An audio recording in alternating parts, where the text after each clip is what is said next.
In this video, we will talk about what implicit differentiation is. So this is going to be a new technique to take derivatives that we're going to be introducing here in this video. So I'm going to motivate this with an example.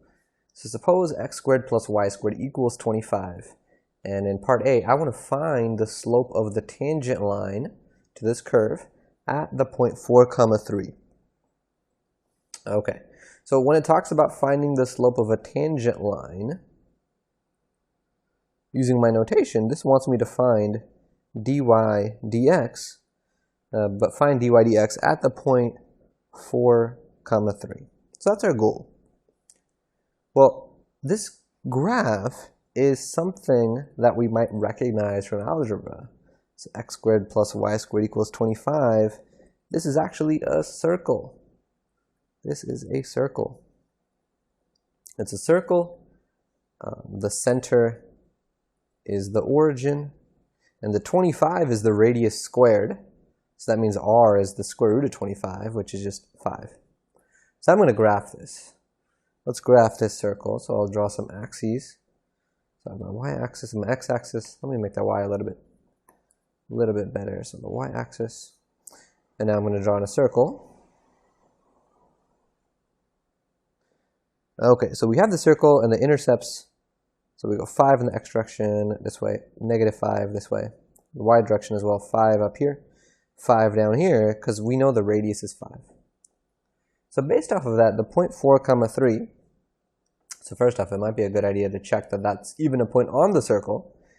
And we do that by just plugging it into the equation to see if it makes it true, to see if it satisfies the equation. So if I do that, 4 squared plus 3 squared, is that equal to, I'll put a question mark, is that equal to 25? And the answer is yes, because 4 squared is 16, 3 squared is 9, and 16 plus 9 does equal 25. Okay, so awesome. So 4, 3 is on the circle. So this is kind of, I'll just put this in a little thought bubble. All right, so 4, 3 might be somewhere over here. And what we want is, if I were to draw a tangent line to the circle through that point, I want to know the slope. I want to know the slope. Let me draw that a little better. The slope of this tangent line. All right, so we can actually do this in 3 ways. So I'm going to talk about 3 methods for this. So the first method is going to be no calculus at all. It's just going to be to use stuff that we learned in geometry. So maybe in high school, maybe back in middle school, when we took geometry. So for this, I'm going to just redraw the picture. So I'll have my axes. I have my circle. And then we have this point, 4, 3. I'm just going to label that as A. 4, 3. We have that point. And now draw the tangent line in. Okay, so there's a key fact from geometry that we can use to figure out the slope of this tangent line. So what we might remember is when we have a tangent line to a circle, so specifically to a circle, when we draw the radius to that point of tangency, so if I call the center of the circle O, when I draw in this segment from O to A, that radius is perpendicular to the tangent line. So what we could do is we could use that fact. I could first find the slope of OA, and that's not too hard to do. The slope of this line, I just use rise over run. The slope is 3/4. So the slope of OA is 3/4. And then the tangent line is perpendicular to that radius OA. So we can use that to get the slope, because the slopes of perpendicular lines are opposite reciprocals.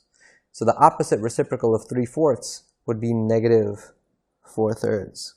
So -4/3, because perpendicular lines means they are opposite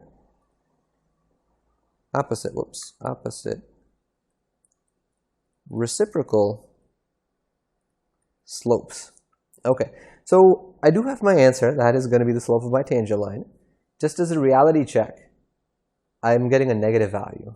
And that makes sense because my tangent line is sloping downwards like this. It has a negative slope. Okay. So with this method,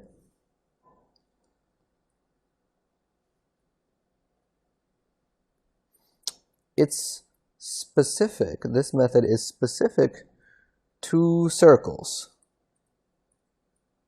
So in a circle, when I draw the radius to that point where the tangent line is drawn through, they're perpendicular, and I can use that to figure out the slope of the tangent line. But that's very specific to circles. How do we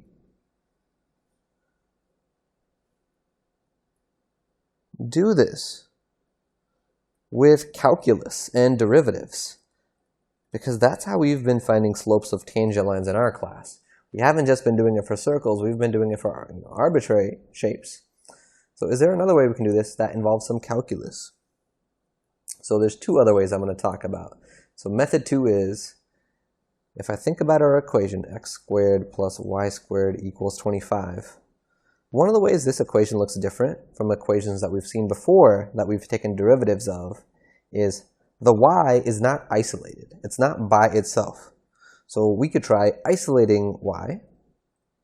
So isolate y and then differentiate, then take the derivative.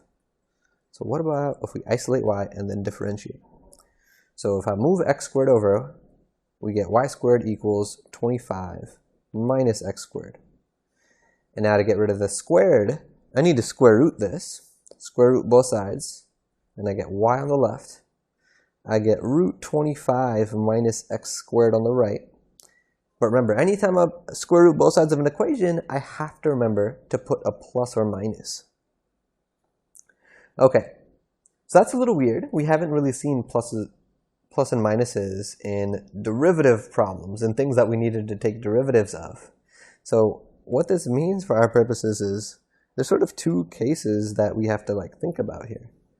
One is if y equals the square root of 25 minus x squared, and one is if y equals negative the square root of 25 minus x squared.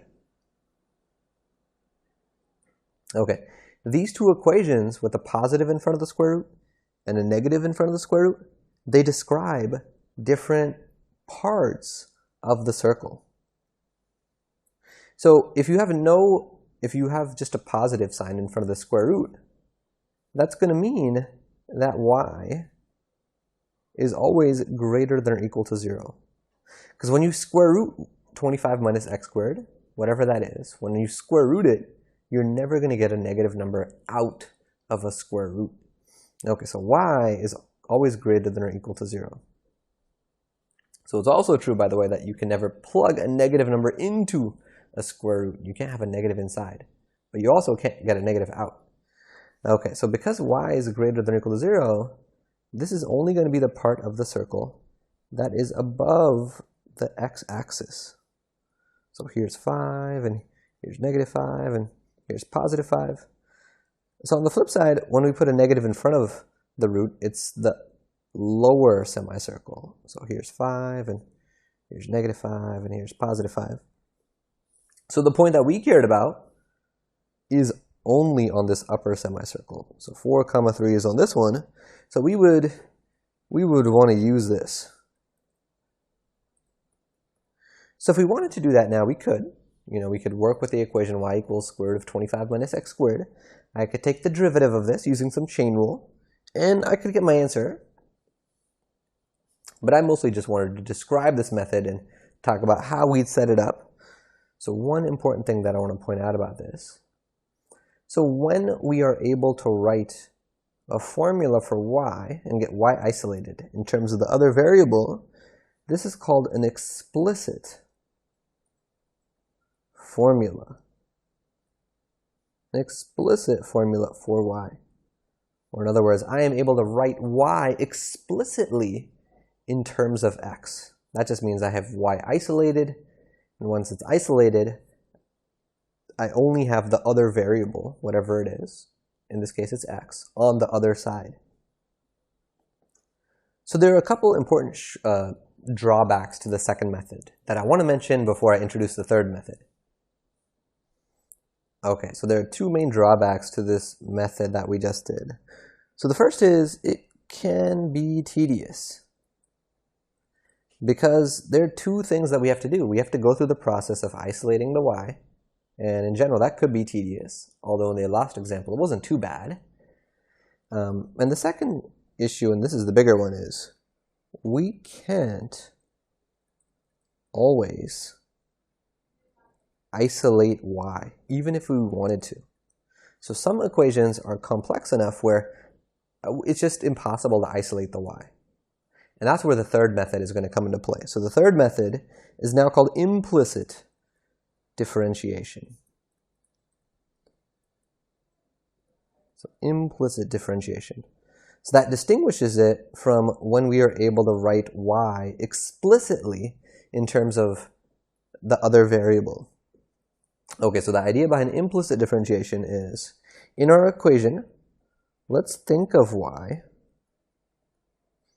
as a function of x, or whatever the other variable is. So even if I'm not able to isolate it and know specifically and explicitly, I guess, what the formula is, I'm just going to think of y as being a function of x. So I'll write it in this way, y of x. So if I do that with our equation, we get x squared plus, and now instead of writing y squared, I'll write y of x squared, and then equals 25. I'm not changing anything. This is still y squared. I'm just thinking that y is a function of x. So this formula right here is an implicit formula. So it says x squared plus y squared equals 25. It's an implicit formula since y is not isolated and written in terms of the other variable. Okay, so this is an implicit formula. All right, so what we're going to do now is, let's differentiate both sides. So with implicit differentiation, we don't bother with isolating the y. We just say, okay, what if we just take the derivative right now? So if we take the derivative right now, we'll get, so I'll write d dx. I'm taking the derivative, and I'm thinking of x as my variable. Okay, so we have x squared, and then plus y of x squared, and then equals, take the derivative of the other side as well. Okay, so I can take the derivative of both sides. All right, so now let's do this derivative. So the derivative of the right-hand side is, I think, the easiest part. That's a constant, so the derivative of a constant is 0. Okay. So now for the other side. So I got to do d dx of x squared. Derivative of x squared, that's just power rule. That's 2x. And now when I take the derivative of y of x squared, I'm seeing a function inside of a function. This is chain rule here. And that's actually a big reason why we talk about chain rule before this section. Implicit differentiation is actually an application of the chain rule. So with the chain rule, we deal with the outside part first. So the outside is, it's technically an x squared. It's this power. This power is what's on the outside. I have to deal with it. So let's bring that power to the front of this term. And then I subtract 1 from the power, so that makes the power become a 1. And then when we do that, chain rule says keep the inside the same. So keep the inside as y of x. All right, and then the next part of the chain rule says, well, multiply this by the derivative of the inside. Okay, so I have to multiply by the derivative of y of x. So the derivative of y of x, we write that as dy dx. Or if we wanted to, we could also write y prime of x like this. But I'm going to practice using this dy dx notation. It's just more conventional, a little bit more commonplace to see this in implicit differentiation. And it's also just more commonplace to see this notation when we talk about related rates, which will be our next, one of our next topics after this section. All right, so we did chain rule, and we have this now. All right, so now let's just simplify a little bit. So I got 2x plus 2. So remember, y of x was the same thing as y. So let's just write it back. So this is 2y basically, 2y to the 1, but I don't need to write that exponent. And then times dy dx equals 0. Okay, so I'm starting to get a pretty simple looking equation here for dy dx.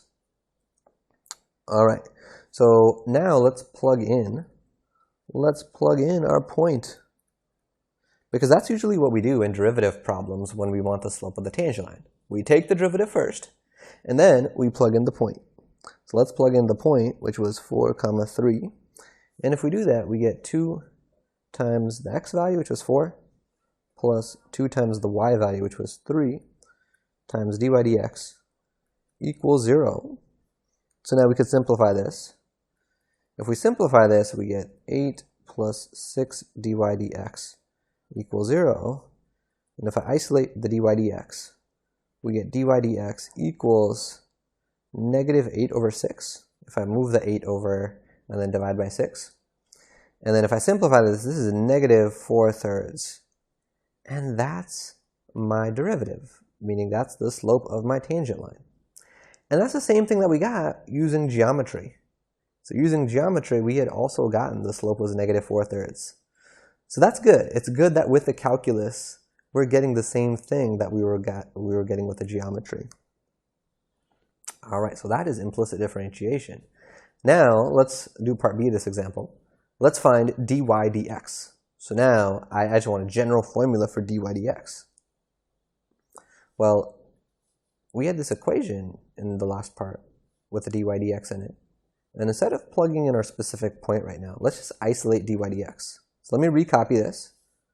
It's 2x plus 2y dy dx equals 0.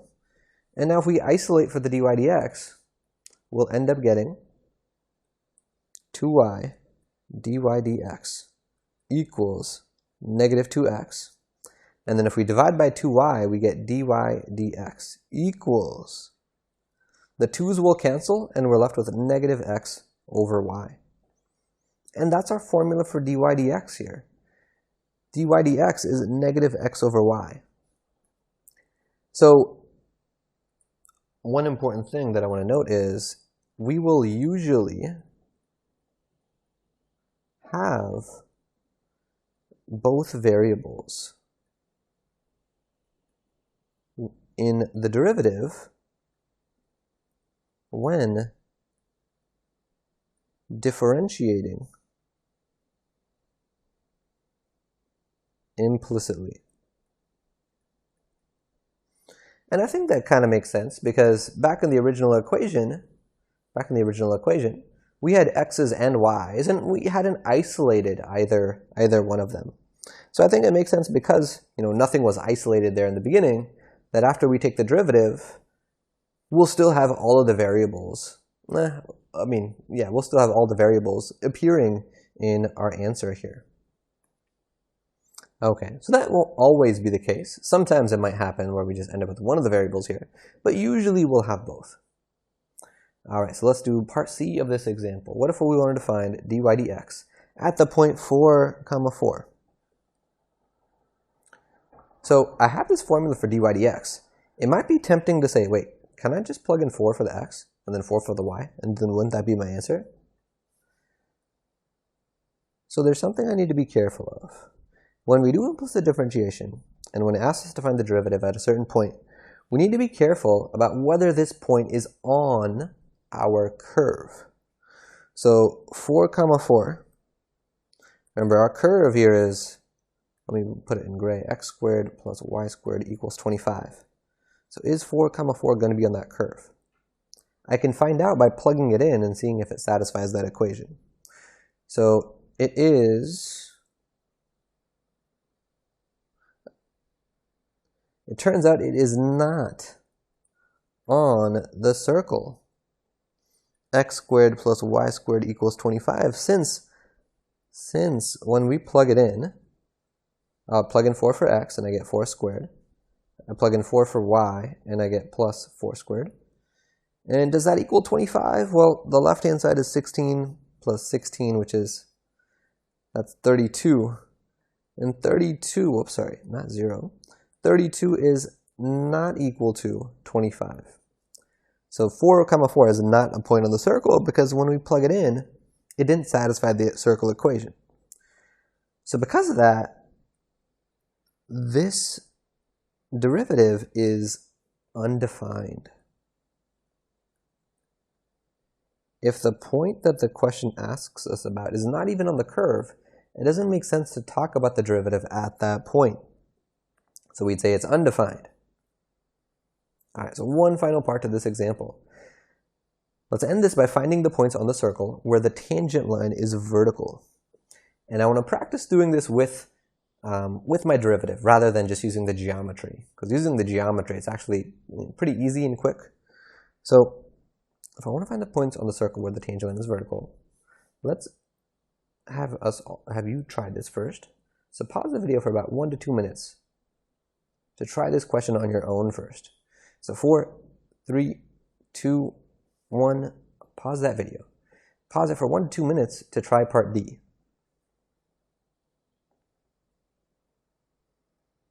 All right, so hopefully you've done that. Hopefully you've paused the video to really try this question. So let's talk about it together. If my tangent line is vertical, that means that the slope is undefined. So a vertical line has undefined slope.